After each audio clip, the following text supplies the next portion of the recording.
Hello বন্ধুরা, আজকের গল্পের নাম ধূর্ত শিয়াল ও রাজহাঁসের পালক। ইংল্যান্ডের শান্ত ও সবুজ গ্রামাঞ্চলের এক গভীর জঙ্গলের পাশে ছিল একটি শান্ত ও সুন্দর হ্রদ। সে হ্রদের চারপাশে ঘুরে বেড়াতো একটি ধূর্ত শিয়াল, যার নাম ছিল ফক্সেল। ফক্সেল খুব চালাক ছিল এবং সে সবসময় চেষ্টা করত কোনো সহজ উপায়ে নিজের পেট ভরতে। তার চোখ গেল হ্রদের মাঝে থাকা একটি রাজহাঁসের দিকে। সেই হ্রদে বাস করত এক সাদা পালকের রাজহাঁস। তার নাম ছিল সোয়ানিয়া। সোয়ানিয়া অত্যন্ত সুন্দর এবং শান্ত স্বভাবের। সকালে যখন সূর্যের প্রথম কিরণ তার পালকের উপর পড়ত, তখন তার গলার চারপাশে জলবিন্দুগুলো মুক্তার মালার মতো ঝলঝল করত। ফক্সল দূর থেকে সেই দৃশ্য দেখে ভাবত, আহ কি সুন্দর, সোয়ানিয়ার গলায় মুক্তোর মালা আছে, আমি কি করে সেটা পাবো। ফক্সল একটি বুদ্ধি আঁটল। একদিন সে সোয়ানিয়ার কাছে গিয়ে মিষ্টি গলায় বলল, ও হে সোয়ানিয়া, ও হে রূপসী, তোমার সৌন্দর্য দেখে আমি মুগ্ধ। আমি একজন কবি, তোমার রূপ নিয়ে একটি কবিতা লিখতে চাই। সোয়ানিয়া সরল মনে বলল, ধন্যবাদ শিয়াল দাদা, কিন্তু আমার সৌন্দর্যে মুগ্ধ হওয়ার মতো কিছু নেই। ফক্সল আরও চালাকি নিয়ে বলল, না না না, তোমার মতো সুন্দর হাঁস আমি কোথাও দেখিনি। আমি শুনেছি হ্রদের মাঝখানে একটি ছোট্ট দ্বীপে একটি জাদুকরী সুরফুলের গাছ আছে। সেই ফুলে স্পর্শ করলে যে কোনো প্রাণী অমর সৌন্দর্য লাভ করে। সোয়ানিয়া অবাক হয়ে বলল, সত্যি?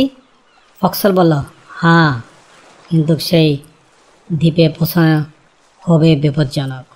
সেখানে শ্যাওলা ভরা পিচ্ছিল পাথর আর ধারালো কাটা ঝোপ রয়েছে। শুধুমাত্র একজন বিশুদ্ধ মনের হাঁস সেখানে পৌঁছতে পারে। তার আসল উদ্দেশ্য ছিল সোয়ানিয়াকে সেই দ্বীপে নিয়ে গিয়ে তার দুর্বলতার সুযোগে তাকে ফাঁদে ফেলা আর তার মুক্তোর মালা চুরি করা।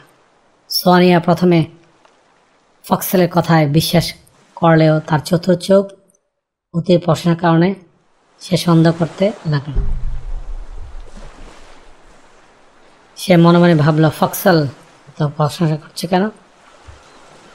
সে কি আমার সঙ্গে কোনো চালাকি করছে? যখন তারা দ্বীপের কাছে পৌঁছালো, সোয়ানিয়া দেখল সেখানে কোনো ফুল নেই, শুধু পিচ্ছিল পাথর আর শুকনো ডালপালা। সে বুঝতে পারল ফক্সেলের চালাকি। সে তৎক্ষণাৎ হঠাৎ দ্রুতগতিতে তার ডানা ঝাপটিয়ে আকাশের দিকে উড়াল দিল।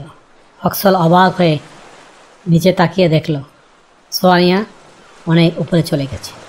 ফক্সল চিৎকার করে বলল, তুমি আমাকে এখানে ফেলে যাচ্ছ কেন? সোয়ানিয়া উপর থেকে শান্ত কণ্ঠে উত্তর দিল, আমি তোমার চালাকি বুঝতে পেরেছি ফক্সল। তুমি সৌন্দর্যের লোভ দেখিয়ে আমাকে বিপদে ফেলতে চেয়েছিলে। সত্যিকারের সৌন্দর্য কোনো জাদুকরী ফুল বা মুক্ত মালা থাকে না, তা থাকে সততা আর মনের সরলতা। দ্রুত ফক্সল যখন অসহায় হয়ে সেই পিচ্ছিল দ্বীপের পাথরে বসে রইল, সে তার লোভ এবং চালাকির জন্য নিজেকেই ফাঁদে ফেলেছিল। সোয়ানিয়া নিরাপদে তার বাড়িতে ফিরে এলো এবং বুঝল যে সরলতা আর সততাই একজন মানুষকে সত্যিকার আনন্দ এনে দেয়, আর লোভ ও চালাকি শেষ পর্যন্ত নিজেকেই বিপদগ্রস্ত করে তোলে। প্রিয় বন্ধুরা, গল্পটি কেমন লাগলো নিচে কমেন্টসের মাধ্যমে জানিও। Thank you for watching. Please subscribe.